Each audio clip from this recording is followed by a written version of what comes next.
TSM6 న్యూస్కి స్వాగతం. శభాష్పల్లి శివారులో చిన్నారి హత్య ఆలస్యంగా వెలుగులోకి వచ్చిన మిస్సింగ్ కేసు దర్యాప్తు చేస్తున్న హత్య వెలుగులోకి. ప్రియుడు మోజుపై కన్న కూతుర్ని హతమార్చిన కసాయి తల్లి. అక్రమ సంబంధానికి కూతురు అడ్డు వస్తుందన్న అక్కస్సుతో ప్రియుడితో కలిసి 3 రోజుల క్రితం కూతుర్ని హత్య చేసి పరల్లో తిరుగుతున్న వ్యక్తులను పట్టుకొని కేసుకు సంబంధించిన మిస్టరీని ఛేదించిన మెదక్ జిల్లా పోలీసులు.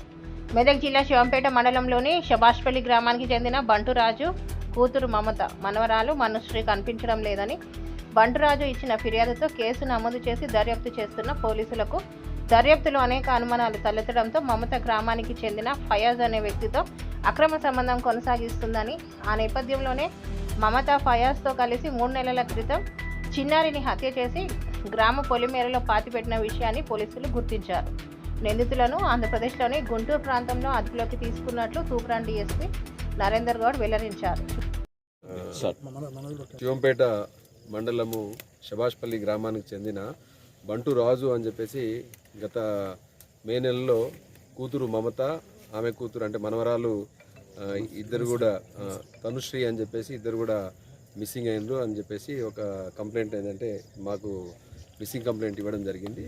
దాని మీద మేము లోతుగా విచారణ చేసినాం. అప్పటి నుంచి విచారణ చేస్తుంటే ఇదే గ్రామానికి శభాష్పల్లి గ్రామానికి చెందిన ఫయాజ్ అనే వ్యక్తితోటి ఈ అమ్మాయికి పెళ్ళయి రాయపూలు గ్రామము సిద్దిపేట కమిషనరేట్ పరిధిలోని రాయపూలు గ్రామానికి చెందిన వ్యక్తితో పెళ్ళి కావడం వల్ల అక్కడ నుంచి కూడా గత మార్చ్ నెలలో అక్కడ నుంచి కూడా ఈ ఫయాజ్ అని శభాష్పల్లి గ్రామానికి చెందిన ఈ వ్యక్తితోటి ఆమె ఎలోప్ అయింది.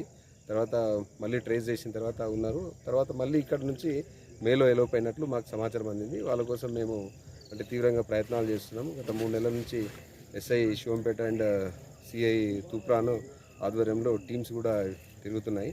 సో ఇందులో భాగంగా మాకు ఏంటంటే గుంటూరు నర్సరావుపేట ఆ ఏరియాలో ఉన్నారని చెప్పేసి మాకు సాంకేతిక ఆధారాలతోటి మాకు తెలవడంతో మేము వాళ్ళను ట్రేస్ చేసి తీసుకొని వచ్చినాము.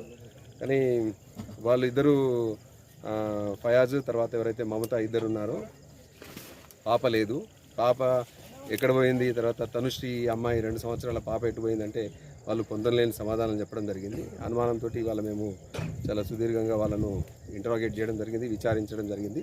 ఆ విచారణలో భాగంగా ఇద్దరు కూడా ఏంటంటే అమ్మాయిని తమకు అడ్డు ఉందని చెప్పేసి, అమ్మాయి జ్వరంతో ఉండడంతో అడ్డు ఉందని చెప్పేసి గత జూన్ 7th నాడు 7వ తారీఖు నాడు ఇక్కడికి పాపతో పాటు వస్తూ ఆమెను హత్య చేసినారు. తర్వాత గొంతు నులిమి హత్య చేసి ఇక్కడనే శభాష్పల్లి ఈ ఏదైతే పొలాల్లో ఈ వాడుక పక్కన ఒక గుంత తీసి దాంట్లో కూర్చడం జరిగిందని చెప్పడంతో ఇవాళ మేము మొత్తం పోలీస్ టీమ్స్, తర్వాత మెడికల్ ఎక్స్పర్ట్స్, డాక్టర్స్, తర్వాత తహసీల్దార్ గారు, శివంపేట తహసీల్దార్ గారు ఆధ్వర్యంలో ఇవాళ దీన్ని శవాన్ని మేము వెలికి తీయడం జరిగింది.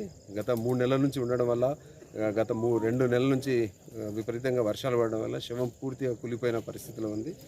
ఇది కేవలం ఏంటంటే తమకు పాప అడ్డు వస్తుంది, తమ సంబంధానికి అడ్డు వస్తుంది, పాపను తొలగించుకుంటే తమ సంబంధము కొనసాగించుకోవచ్చు అన్న ఉద్దేశంతో వీళ్ళు హత్య చేసినట్లుంది.